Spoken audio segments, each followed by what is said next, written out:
안녕하십니까. 세상 읽어주는 남자 이상훈입니다. 오늘은 퀄컴과 삼성의 AP를 비교해보는 시간을 갖겠습니다.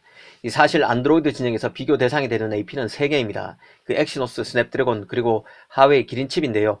기린칩은 미국 제재로 TSMC에서 제작이 안 돼 어렵습니다. 실제 트렌드포스는 하웨이 스마트폰의 올해 2021년 시장 점유율이 작년 13%에서 3%로 추락할 것이라고 예상했습니다.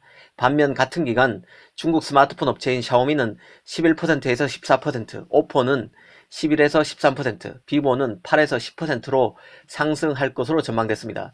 즉 안드로이드 진영에서 비교 대상은 스냅드래곤과 엑시노스 단 2개라는 뜻입니다. 14일 갤럭시 S21이 공개되기 때문에 더 의미 있다는 생각이 듭니다. 먼저 삼성의 5나노 칩은 지금 이원화됐습니다. 중국 중저가 스마트폰을 겨냥한 엑시노스 1080과 삼성 갤럭시 S21에 탑재되는 엑시노스 2100이 있습니다. 이 같은 5나노 칩이지만 결정적인 차이점이 있는데요. 바로 CPU 코어 구성이 다릅니다.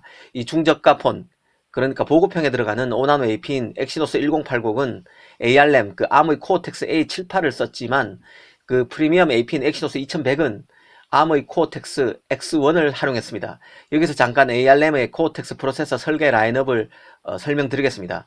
크게 A와 R, M 시리즈로 구성되어 있는데요. A 시리즈는 고성능, R 시리즈는 빠른 반응, M은 초저전력을 요구하는 기기에 활용되는 제품입니다. 즉 코어텍스 A 시리즈는 고성능을 내는 제품인데 코어텍스 X1은 이런 A 시리즈를 뛰어넘는 최고 프리미엄급 제품입니다. 이 코어텍스 X는 코어텍스 A 시리즈보다 처리할 수 있는 명령어와 데이터 양이 증가해서 이 향상된 30% 정도 성능이 낮습니다. 바로 이 부분 코어텍스 X 시리즈를 썼느냐 여부에 따라서 엑시노스 1080과 엑시노스 2100이 갈리는 것입니다. 이번에는 퀄컴을 보겠습니다. 이 퀄컴의 5나노 공정칩은 스냅드래곤 888입니다. 애초에는 스냅드래곤 875라는 이름으로 나올 줄 알았는데 이름이 888로 결정됐습니다. 아마 중국 시장을 집중 타깃으로 삼아서 중국인들이 좋아하는 8을 더 많이 쓴 거 아니냐는 생각이 드는데요.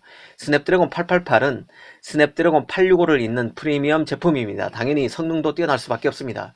엑시노스 2100과 함께 갤럭시 S21에 탑재되기 때문에 스냅드래곤 888은 엑시노스 2100과 항시 비교 대상이 될 수밖에 없습니다.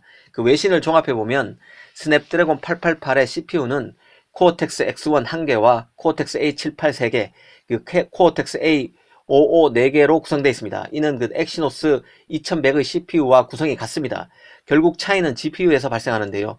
엑시노스 1080, 엑시노스 2100은 ARM ARM의 말리 G78 GPU를 씁니다. 반면 스냅드래곤 888은 아드레노 660을 쓰는데요. 이 퀄컴의 아드레노가 워낙 그래픽 성능이 좋기 때문에 엑시노스가 그래픽 부분에서는 좀 딸린다는 평가가 지배적입니다. 최근 기즈모 차이나에 소개된 엑시노스 1080과 스냅드래곤 888 성능 벤치마크 결과를 보면 역시 스냅드래곤 888이 앞서는 것으로 나왔습니다. 이 당연한 결과일 것입니다. 두 제품은 타깃 자체가 다릅니다. 5나노 AP지만 그렇죠. 엑시노스 1080은 보급형 중국 폰을 겨냥했지만 스냅드래곤 888은 같은 중국 폰을 겨냥해도 플래그십 모델을 노린 제품입니다.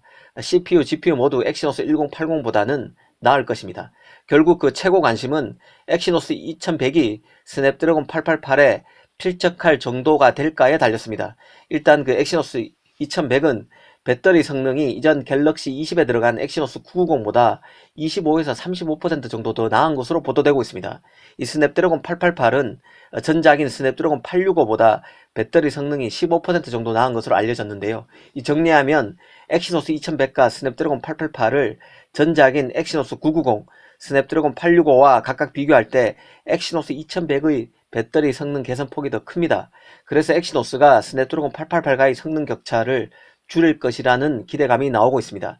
시장에서는 두 제품 사이 성능 격차가 거의 없을 것이란 관측이 나오고 있는데요. 사실 엑시노스 2100은 스냅드래곤 대비 혹평을 받은 이후 나오는 첫 제품입니다. 그래서 악화된 여론을 되돌릴 수 있을지 관심이 클 수밖에 없는데요. 이 통상 갤럭시는 한국, 유럽에서는 엑시노스를, 그리고 미국과 중국 등지에서는 스냅드래곤을 탑재해 왔습니다. 그런데 갤럭시 S20의 내수용폰에서는 엑시노스 990 대신 스냅드래곤 865를 썼었죠. 하지만 이번 갤럭시 S21 내수폰에는 원래대로 엑시노스 2100이 들어가는 게 확정적인 것 같습니다. 엑시노스 2100이 스냅드래곤 888의 필적한 성능을 보일지 주목할 필요가 있다는 생각이 듭니다. 엑시노스 2100 다음 버전부터는 퀄컴 아드레노 GPU에 뒤지지 않는 AMD의 라데온 GPU를 활용할 것으로 예상되는 만큼 더 이번 결과에 관심이 클 수밖에 없습니다. 감사합니다.